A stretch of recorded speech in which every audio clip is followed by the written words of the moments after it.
প্রিয় বন্ধুরা, তোমাদের সবার জন্য একটি গুরুত্বপূর্ণ আপডেট। এখন বর্তমানে আরপিএফ নতুন নিয়োগ সংক্রান্ত বিশাল বড় পরিবর্তন করা হয়েছে এজ লিমিটের ক্ষেত্রে এবং হাইটের ক্ষেত্রে, অর্থাৎ ফিজিক্যাল স্ট্যান্ডার্ডের ক্ষেত্রে।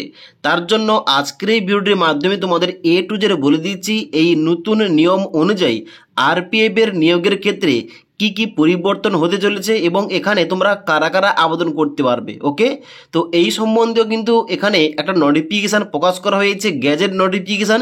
এই নোটিফিকেশান অনুযায়ী তোমাদের এ টু জেড বলছি।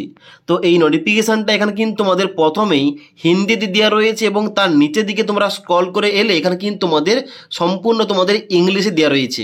তো এখানে দেখতে পাচ্ছ প্রথমে লেখা রয়েছে ministry of railway board notification কিন্তু দেওয়া রয়েছে এবং এখানে কিন্তু তোমাদের নিচে তোমাদের সবার প্রথমে এখানে ইম্পর্টেন্ট আপডেটটা দেওয়া রয়েছে ফিজিক্যাল স্ট্যান্ডার্ডের ক্ষেত্রে। এখানে বলা হচ্ছে দেখতে পাচ্ছ এক্সিকিউটিভ ক্যাডরে। তোমরা অবশ্যই জানো যে আরপিএফ এর ক্ষেত্রে তোমাদের দুটি পোস্ট থাকে, একটা হচ্ছে কনস্টেবল এক্সিকিউটিভ পোস্ট এবং সাব ইন্সপেক্টর পোস্ট। তো এখানে কিন্তু স্পেশালি বলা হচ্ছে এক্সিকিউটিভ, অর্থাৎ এক্সিকিউটিভ কনস্টেবল পোস্টের জন্য তোমাদের কি পরিবর্তন হবে। এখানে বলা হচ্ছে the minimum physical standard enlistment as an enrolled member of the force in executive cadre shall be at par with physical standard of recruitment for central arm police force as under. যেখানে তোমাদের হাইটের ক্ষেত্রে এবং টেস্টের ক্ষেত্রে তোমাদের কিন্তু এখানে মাপগুলো দেওয়া রয়েছে। তো এখানে নিচে কিন্তু বলা হচ্ছে আগে তোমাদের কি ছিল, হাইটের ক্ষেত্রে তোমাদের হাইটটা চা হতো যারা তোমরা জেনারেল ক্যান্ডিডেট এবং ইডাব্লিউএস ক্যাটাগরি ওবিসি ক্যাটাগরি আবেদন করবে, তোমাদের এখানে আগে হাইট চা হতো 165 সেন্টিমিটার। কিন্তু নতুন পরিবর্তন হবে, এখানে তোমাদের কি বলা হচ্ছে হাইট তোমাদের লাগবে 170 সেন্টিমিটার, মানে 5 সেন্টিমিটার বাড়ানো হয়েছে। এবার এখানে কিন্তু চেস্টের ক্ষেত্রে কিন্তু সেম রয়েছে, আগে যেমন ছিল এখন কিন্তু সেম রয়েছে, মানে তোমাদের ছাতিটা না ফুলিয়ে হতে হবে 80 সেন্টিমিটার আর ছাতিটা ফুলিয়ে হতে হবে 85 সেন্টিমিটার। ওকে, তাই এই পরিবর্তনটা কিন্তু এসছে এবং তার সঙ্গে সঙ্গে মেয়েদের ক্ষেত্রে এখানে তোমাদের কতটা কি ছাড় দেবে এখানে কিন্তু তোমাদের পরবর্তীতে এখানে আপডেটগুলো দেওয়া হবে। এবার এই হাইটের ক্ষেত্রে পরিবর্তন ছাড়াও এখানে একটা গুরুত্বপূর্ণ পরিবর্তন এসছে কি, এখানে কিন্তু তোমাদের এজ লিমিটের ক্ষেত্রে কি পরিবর্তন করা হয়েছে। এখানে বলা হচ্ছে 4 নম্বর পয়েন্টে, এখানে দেখতে পাচ্ছ বলা হচ্ছে যে must be above the age of 18 year but below the age 23 year. অর্থাৎ এখানে কিন্তু তোমাদের মিনিমাম বয়সটা হতে হবে 18 বছর এবং তোমাদের ম্যাক্সিমাম বয়সটা হতে হবে 23, অর্থাৎ 23 বছর।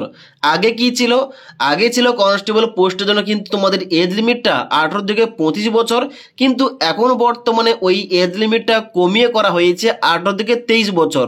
মানে এখন বর্তমানে এই আরপিএফ কনস্টেবল পোস্টে আবেদন করার জন্য তোমাদের এজ লিমিট চেক করা হবে 18 থেকে 23 বছরের মধ্যে। এখানে কিন্তু অনেক বড় পরিবর্তন করা হয়েছে। এবার এই পরিবর্তনটা কিন্তু অবশ্যই যখন অফিসিয়াল নোটিফিকেশন আসবে ওখানে কিন্তু আরো কনফার্ম ভাবে জানা যাবে। ওকে, এটা কিন্তু গ্যাজেট নোটিফিকেশনে প্রকাশ করা হয়েছে, মানে এখানে স্পেশালি তোমাদের দুটি পরিবর্তন করা হয়েছে। একটি হচ্ছে বয়সের ক্ষেত্রে, আগে ছিল 18 থেকে 25 বছর, এটা পরিবর্তন হয়ে করা হয়েছে 18 থেকে 23 বছর। তবে যারা তোমরা এখানে রিজার্ভ ক্যাটাগরি স্টুডেন্টস রয়েছো, মানে যারা তোমরা এসসি এসটি রয়েছো, আপার এজ লিমিটে 5 বছর ছাড় পেয়ে যাবে, ওবিসি হলে তোমরা 3 বছর ছাড় পেয়ে যাবে। কিন্তু এখানে যারা জেনারেল ক্যান্ডিডেট আবেদন করতো তাদের কিন্তু আগে এজ লিমিট চেক করা হতো 18 থেকে 25 বছর, এখন বর্তমানে ওইটা পরিবর্তন হয়ে করা হচ্ছে 18 থেকে 23 বছর। ওকে, এবং এখানে ফিজিক্যাল স্ট্যান্ডার্ডও পরিবর্তন করা হয়েছে। আগে হাইটটা চেক করা হতো কনস্টেবল পোস্টের জন্য 165 সেন্টিমিটার, এখন চেক করা হবে 170 সেন্টিমিটার। এবার এই হাইটের ক্ষেত্রে যে পরিবর্তন করা হয়েছে এবং এজ লিমিটের ক্ষেত্রে যে পরিবর্তন করা হয়েছে, এখানে কিন্তু অনেক ক্যান্ডিডেট এমন রয়েছে তারা কিন্তু আবেদনই করতে পারবে না। তো এখানে এই সম্বন্ধে তোমাদের কি মতামত অবশ্যই কিন্তু নিচে আমাকে কমেন্ট করতে পারো।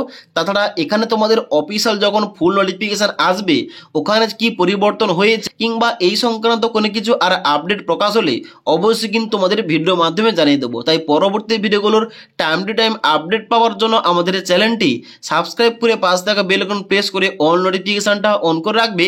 যখনই আমাদের চ্যানেলে কোন রকম ভিডিও পাবলিশ করা হবে ভিডিওর নোটিফিকেশনগুলো তোমাদের কাছে সঙ্গে সঙ্গে পৌঁছে যাবে। ওকে।